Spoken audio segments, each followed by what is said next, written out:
President Barack Obama suggested that if he'd been allowed to run again, he would have won this year's presidential election. What I would argue is that the culture actually did shift, that the majority does buy into the notion of a one America that is tolerant and diverse and open and full of energy and dynamism. And I am confident in this vision because I'm confident that if I had run again and articulated it, I think I could have mobilized a majority of the American people to rally behind it. I know that in conversations that I've had with people around the country, even some people who disagreed with me, they would say the vision, the direction that you point towards is the right one. Obviously, the 22nd Amendment kept Obama from trying for a third term. But in the interview, he said the message of hope and change that he pushed in his first presidential run still strikes a chord today.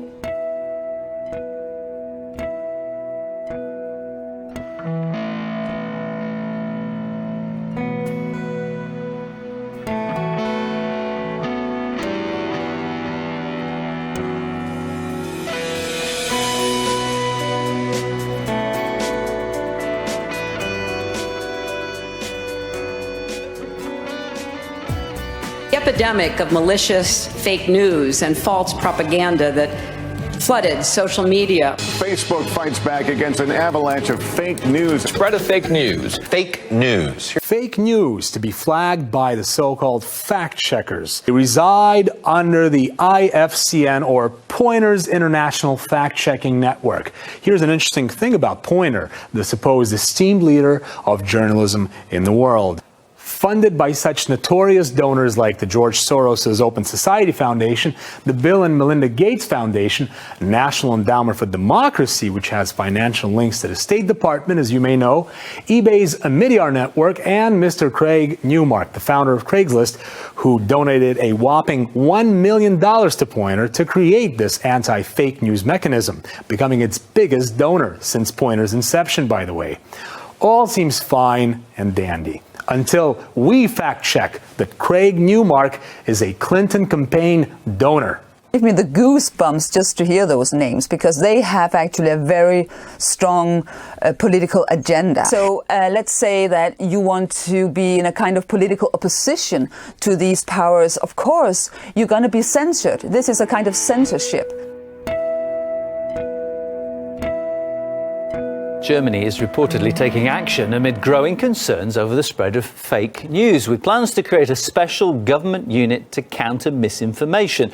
Western media have already dubbed the unit the Ministry of Truth. According to a document cited by German news site Der Spiegel, the Interior Ministry fears that the rise of fake news could influence the 2017 federal election. Senior politicians from Chancellor Merkel's ruling party seem so worried by Russia's perceived meddling that they're even calling to make targeted fake news campaigns a crime.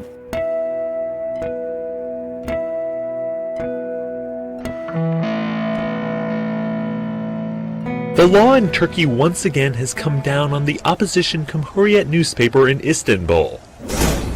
This time it was the newspaper's cafeteria manager, Senol Buran. He was arrested late Saturday for allegedly insulting President Tayyip Erdogan, a charge Buran's father Ismail refuses to believe. I want them to release him in no time. We never guessed his detention. There isn't anything to detain him for. Lawyers say a security officer overheard Buran making a derogatory comment about Erdogan. Insulting the president is a crime punishable by up to 4 years in prison.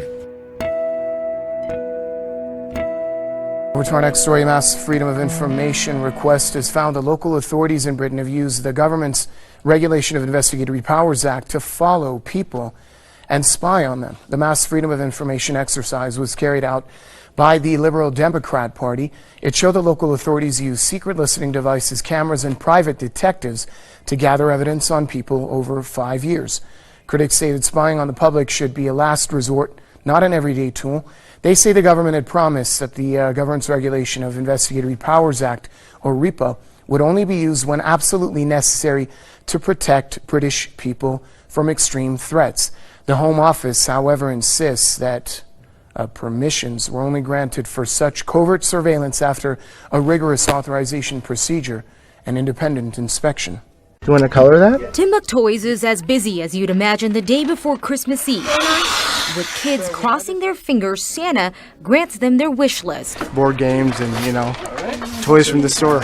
But the wish list is a little more high-tech in other homes. There's some really cool smart toys, smart-enabled toys, Wi-Fi-enabled toys, like little dolls that talk back to you or talk to you and listen to you. That's really interesting. Sound familiar? It's because Molly Wendell with Colorado Cyber says these toys are hot this holiday season, but also ripe with issues not every parent thinks of. The toy could be listening to your child, or it could be recording video or recording the voice of your child. So it also means someone could hack into your home network and access your bank statements online, credit cards, even medical records. There's that trade-off between the security and privacy of your family and the coolness of the Sam Masiello, a dad of 3 girls and also the chief information security officer at Teletech, says some of these toys can record what's being said around it and then transcribe the conversation so manufacturers know what was said and then sell the information to advertisers. New research has found that an in-flight entertainment system used by some of the world's biggest airlines could be vulnerable to hacking, possibly putting passengers' information at risk as well as their safety. And from these files, I discovered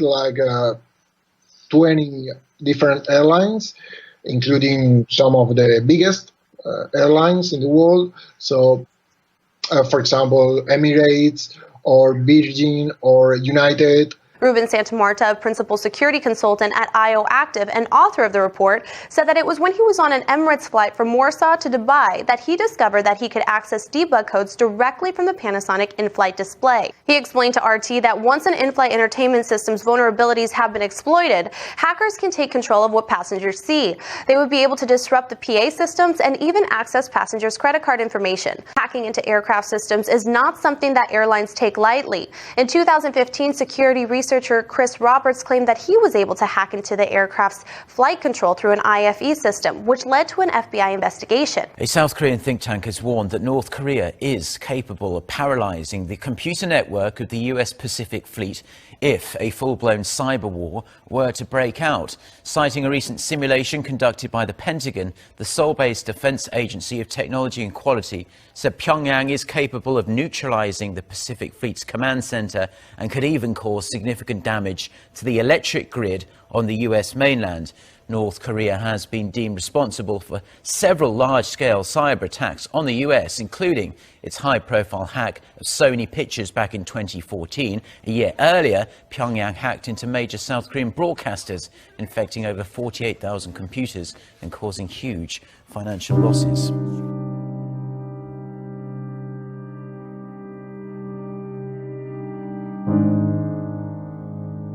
We are certainly going to request a future date recognition of our independence and the recognition of our independence referendum results, as we're going to request that the entire international community, after we hold our referendum, recognizes the results. We want to lay the groundwork for that now.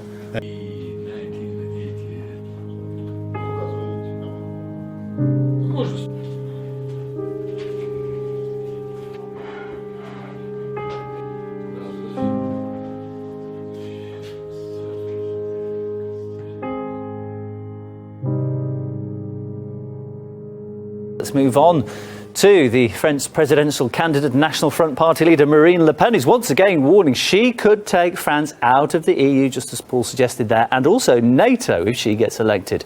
Marine Le Pen is one of the favourites for that election, along with François Fillon, but rival Fillon's well ahead of Le Pen in the latest polls by 44% to 24%. Her policies, though, have broad support from both her party and voters.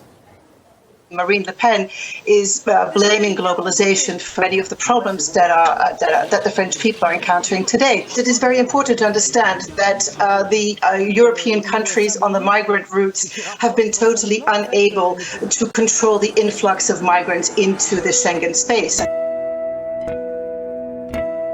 According to Russia's state-run news agency Sputnik, following bomb threats, up to 3,000 passengers and staff have been evacuated from 3 rail terminals in Moscow on Monday. Citing a source in the emergency services, Sputnik, the English-language version of RIA Novosti, said Monday, phone calls warning of bombs at the Kazansky and Leningradsky railway stations prompted evacuations of 1,000 people from each site. Further, 750 people were evacuated from the Yaroslavsky station. We are waiting for explosive-sniffing dogs.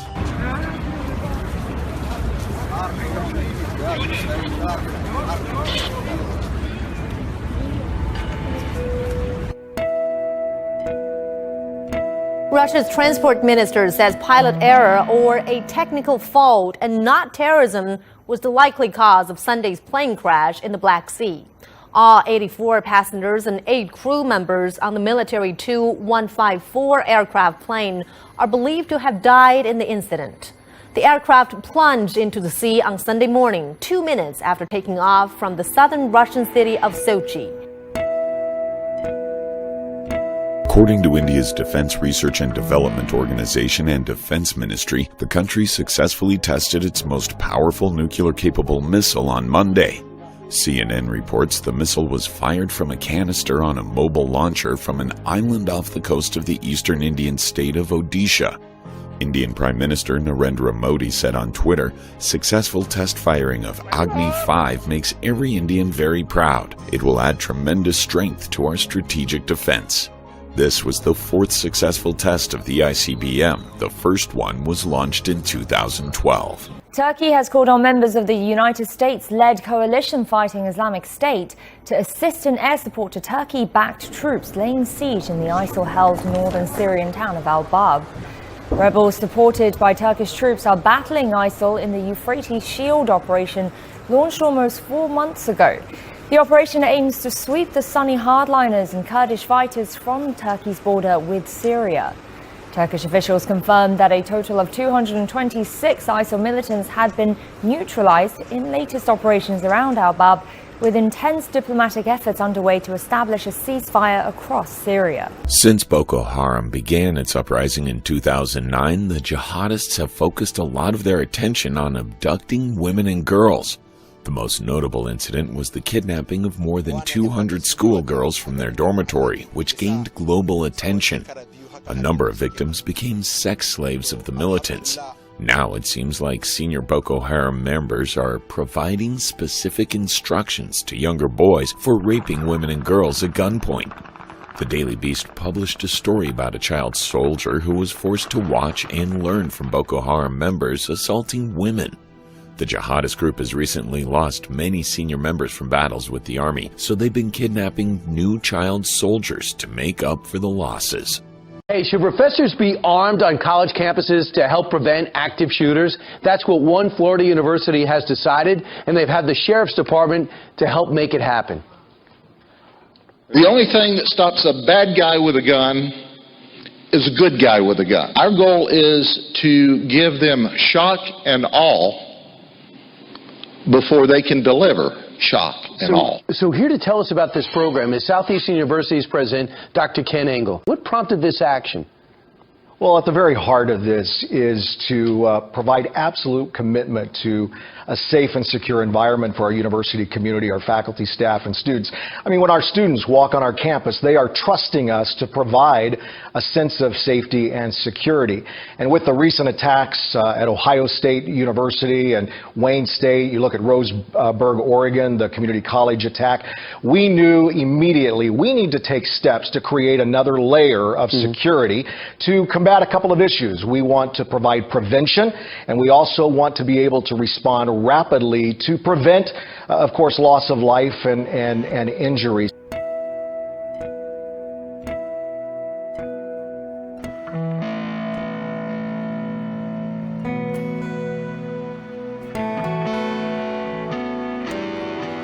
Western sanctions and the instability on global energy markets have put Russia into its longest recession in 2 decades, and the country is struggling to come out of it. The country's GDP fell by 3.7% in 2015 and is expected to shrink further this year. Capital flight is expected to drain the economy by another $16 billion. Irina Vostrikova was a top-level manager until she lost her job this year to the economic crisis. She's unable to pay her mortgage. She took the loan in US dollars, whose value has more than doubled since she signed the contract. There are job cuts everywhere and expenses optimization, and real incomes are declining. But when your mortgage payments are 2 or 3 times bigger than your salary, it just doesn't make any sense. I qualify this as a crime against the people, as the devaluation of the ruble was coordinated and all financial institutions were aware of it. But no one, as usual, thought about the people, those who pay and try to make an honest living. A Wabash Valley boy is working hard to bring joy to others this Christmas. It can be a difficult season for so many, but News 10's Aaliyah Blackburn met a young man today who's trying to make things a little better. Aaliyah? Patrice, we all know the holiday struggle and how expensive Christmas shopping can get. Some of us may be working longer hours and even multiple jobs to make some extra cash. However, a little boy in Bicknell is also working hard to make sure other girls and boys in his community have a Christmas to remember. In Bicknell, around dinner time, McDonald's becomes a hub. A bite to eat after a long day's work, and for some, a way to put food on the table. That's no different for their newest employee, Trenton Gardner. I can do this like forever. I can do this forever. You see, when I wipe the tables and customers are at the table, I get paid for it. There you go. Thank you. Watch out, food. Okay, you're probably thinking he looks a little young. It's the coolest job I've ever done. You sure are doing a good job. Well, after all, he is only 7 years old. Oh man, it is a lot dirty. He asked for a job and they told him that he was too young, and he burst into tears because he was so upset. Everybody loves clean tables. He was very persevering. You know, every time he would come in, he was like, am I hired? Do I get a job? Can I start? And then, you know, he's like, I can make food, I can do that. So McDonald's made him an honorary employee, and with a smile, he wipes down the tables.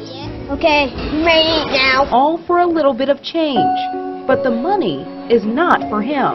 It's just how it goes. Like, you just do a job and buy toys for tots, so that way you can get other kids toys for tots. He spends it on other kids, buying toys so they can have Christmas like him. I don't know where me and his dad went with this, but I mean, we're just so glad that we raised him up this way. And if he's willing to do this so hard at 7, I can only imagine what he's going to be like when he gets older. Learning how the value of a hard-earned dollar can go a long way.